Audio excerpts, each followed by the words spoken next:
everybody, I'm Dr. Angel Storm. I'm the founder of Ashes to Beauty Ministries. Welcome to my YouTube channel. I am talking today about what happens when you're raised by narcissists. And there's really two outcomes that typically happen when you are raised by narcissists. So first of all, let's talk about what it would feel like or what it would look like to be the child in the home of a parent who is a narcissist.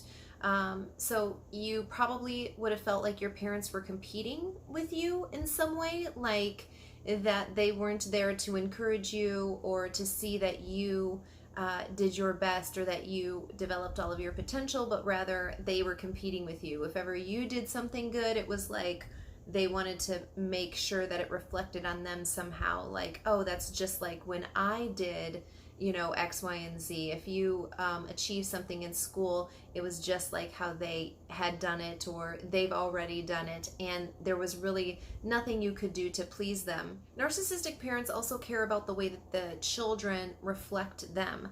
So they don't differentiate between these are my children and this is me. It's all kind of one big thing to them. Everything that's within their sphere of influence somehow reflects them. And so children weren't often encouraged to have their own identity. It was more like they were an accessory to the parent's life. So that's another way that you can tell that you were raised by a narcissist. And because of that situation, the parents were likely trying to prevent you from having your own independence. So if your dress style, hairstyle, any kind of thing was not in line with your parents, instead of allowing you to express who you were or to even try and see if that hairstyle is what you wanted, they wouldn't allow that. That they were very controlling over that because, again, they believed that that was a reflection of them. So you never really had your true identity developed as a child either.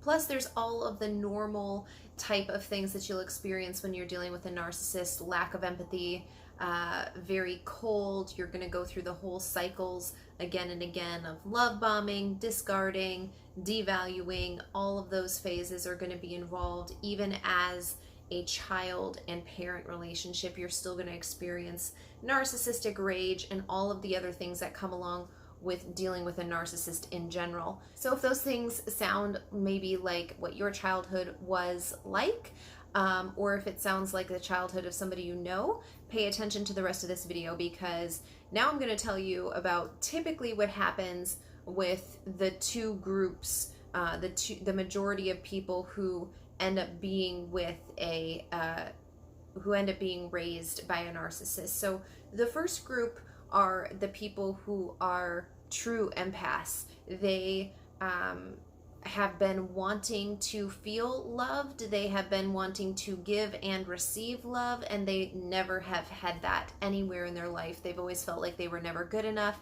And so this translates into their adult life because they feel like they are still unworthy. They still have a hard time speaking up for themselves. They still have a hard time setting boundaries. They have a hard time conveying their worth to other people. They truly feel worthless. And so some of those traits are still affecting those mindsets, those beliefs that they grew up with are still affecting the decisions that they make or don't make as an adult. And this leads you to feeling super isolated. So you don't feel like you connect with people. You feel really disconnected from other people. When you think about other people, you just think about the negative things that could happen if you connect to them. So they might leave you, they might abuse you, they might hurt you, they'll never accept you. They also will think that you're unworthy.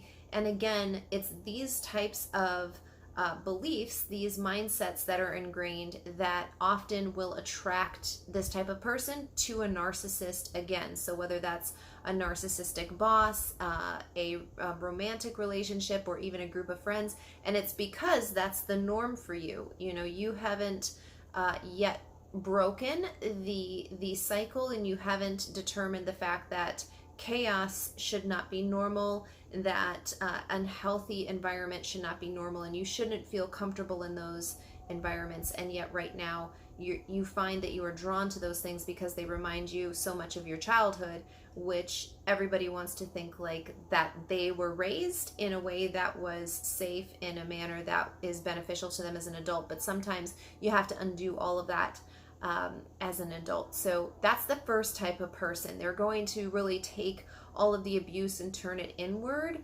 and they're going to have a hard time establishing a sense of self, their true identity, pursuing their own wants and dreams and purposes and things like that, because they're still holding on to the words that their parents had spoken over them, that the environment that they were raised in, and they continue to seek out that unhealthy environment even as an adult.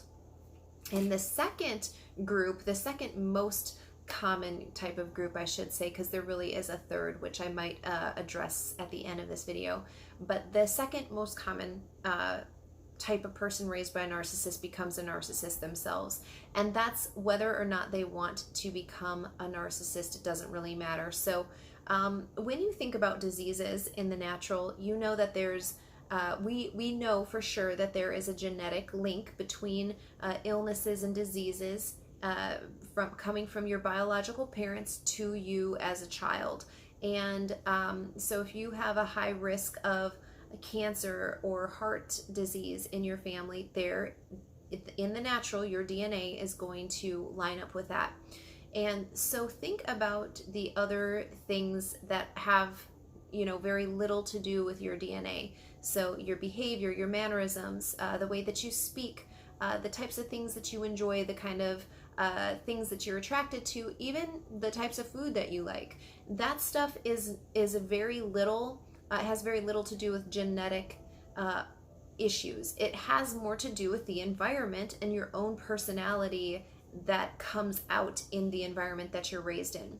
So if you're raised by a narcissist, you either think to yourself, my parents know what they're doing. Look at all of the power, look at all of the prestige, the money, the success that they have been enjoying. Lots of narcissists are super successful.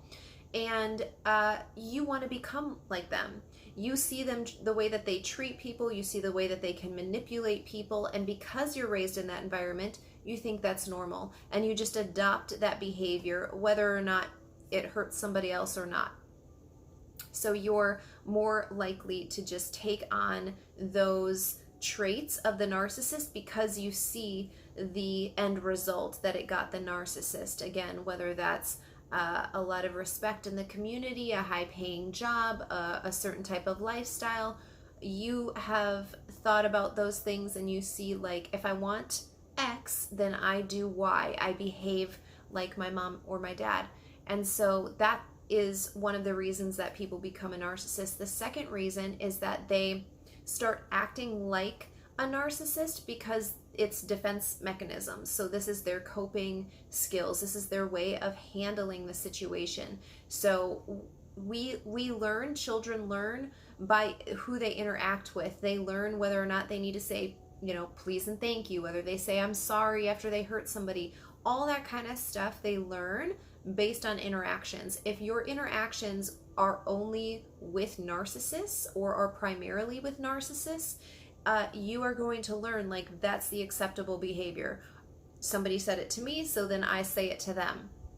And the more that you engage in this type of behavior, the more that you engage in putting somebody else down, and you realize, like, oh, I feel good when that happens, then you start severing the part of you that is naturally empathetic to other people. And so you start severing those feelings of, like, oh, should I say that kind of felt bad when I called that person a name, or when I said that thing to, not kind words to that other person. You start severing that, and so it becomes less and less, that voice becomes less and less to you, and so you stop paying attention to it at all until you're just fully given into the narcissistic mentality. So that is another thing that can happen, another reason why people who are raised by narcissists tend to be narcissists themselves. And there is a third group of people, which I will quickly touch on, which is that in spite of everything that you were going through, something told you, even from a young child, that this is not normal, this is not right, and that you should not allow those words or that environment that you were in to affect who you were, to affect your identity. And so you went on to figure out what was actually happening in your home. You're probably involved with helping other people who faced certain situations that where you probably want to get involved with, like Big Brothers Big Sisters or some sort of organization like that, who can be an outside influence, who can speak into the lives of kids who maybe don't have that positive support structure at all at home, and you really relate to that and you want to give back.